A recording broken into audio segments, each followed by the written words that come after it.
తల్లి చెల్లి కాళ్ళ వేళ్ళ పడుతున్నా కూడా దారుణంగా ఈడ్చుకొని వెళ్ళి బండిలో ఎక్కించుకుని తీసుకువెళ్తే ఏంటి లా అండ్ ఆర్డర్ ఉండట పోయినట్ట ఈ రాష్ట్రంలో? అదేమంటే అసలు లా అండ్ ఆర్డర్ గురించి మీరు మాట్లాడతారా? రాష్ట్రపతి పరిపాలన విధించమంటారు 2 నెలలకే అంటే ఏమిటిది? నడి రోడ్డు మీద కిడ్నాపులు జరుగుతుంటే, నడి రోడ్డు మీద మటలు జరుగుతుంటే ఇది మణిపూరా, బీహారా, లేక ఆంధ్రప్రదేశా? చంద్రబాబు నాయుడు గారి నాయకత్వంలో జరుగుతున్నటువంటి ఈ ప్రభుత్వంలో అంటే రెడ్ బుక్ రాజ్యాంగం నడుస్తూ ఉన్నది. పోలీసులకు అసలు ముద్దాయిల్ని కానీ నేరస్తుల్ని కానీ ఏదైనా గొడవ జరుగుతుంటే ఆపేటటువంటి హక్కు లేనటువంటి రాజ్యాంగం ఇది చలామణి అవుతుంది. రెడ్ బుక్ రాజ్యాంగం నడుస్తూ ఉన్నది.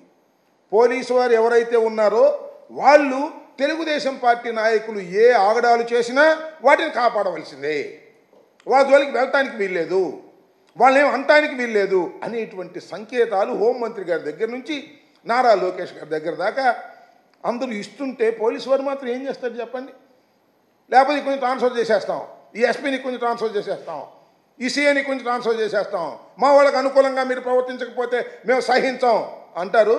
ఇది జరిగిన తర్వాత ఎవరన్నా మర్డర్ జరగగానే ఒక 2 3 పాపం ఎస్ఐలను సిఐలను సస్పెండ్ చేస్తారు. మొన్న అదే కదా జరిగింది. నంద్యాలలో మర్డర్ జరిగితే లోయర్ ఆఫీసర్ని సస్పెండ్ చేశారు. ఉన్నతాధికారులు ఏం చేస్తారని అడుగుతా ఉన్నా. చట్టం తన పని తాను చేసుకునేటటువంటి పరిస్థితుల్లో ఇవాళ రాష్ట్రం లేదు.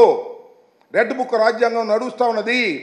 తక్షణమే దీని మీద హోంమంత్రి గారు, పోలీస్ డిపార్ట్మెంటు తక్షణమే ఒంటేరు నాగరాజు ప్రాణాలను రక్షించవలసినటువంటి బాధ్యత మీ మీద ఉంది. అతనికి ఏమి జరిగినా బాధ్యత వహించవలసింది నారా చంద్రబాబు నాయుడు గారు, గుర్తుపెట్టుకోమని మనం చేస్తున్నా. ఒక నిండు ప్రాణం పోతే ఏంటి ఈ రాష్ట్రంలో? ఏం చేస్తుంది ఈ రాష్ట్రం? ఆటవిక రాజ్యం చేస్తుందా?